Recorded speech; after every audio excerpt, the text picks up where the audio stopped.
Now Sri Krishna. So, thank you, sir.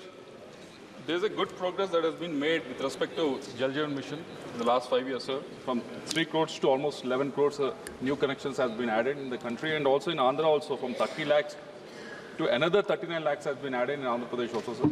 But the problem, sir, I'm coming from a constituency of Palnadu, where 350 crore rupees has been given under the Jal Jeevan Mission, sir.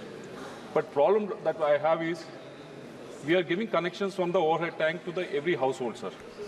But I'm coming from a location, from a constituency where even if you dig a borewell of 1200 feet also, there is no water that is coming up, sir. So you have a connection from overhead tank to the household, but there is no water in the overhead tank, sir. So the funds that you've been allocated, the funds that have been spent are not being used properly, sir. So if you can guide us in such a way that the source can be found, wherein that water is actually can be given to the overhead tank, then it will be of any use, sir.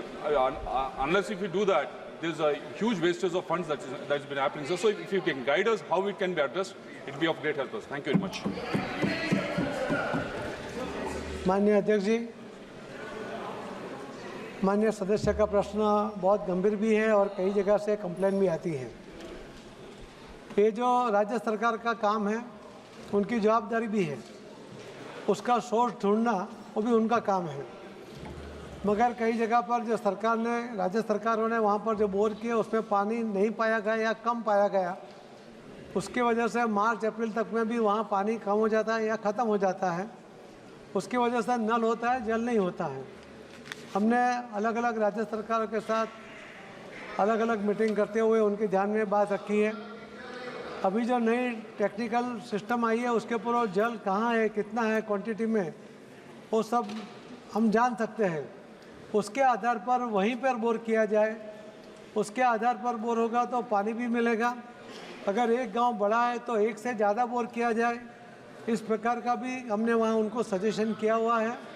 क्योंकि मंत्रालय की ओर से उनको 2 bore करे 3 bore करे तो भी उनको पैसा मिलता है, मगर पानी की क्वांटिटी उनको तय करके गांव की जो अपेक्षा है, हर गांव में हम 55 लीटर पानी, शुद्ध पानी जो देने की योजना बनी है, तो उस तरह से उतना क्वांटिटी का पानी मिले, उस तरह से अगर प्लानिंग होगा तो जो मेंबर की जो उनकी अभी समस्या है वो समस्या हल हो जाएगी और उसके ऊपर हम आगे बढ़ रहे हैं।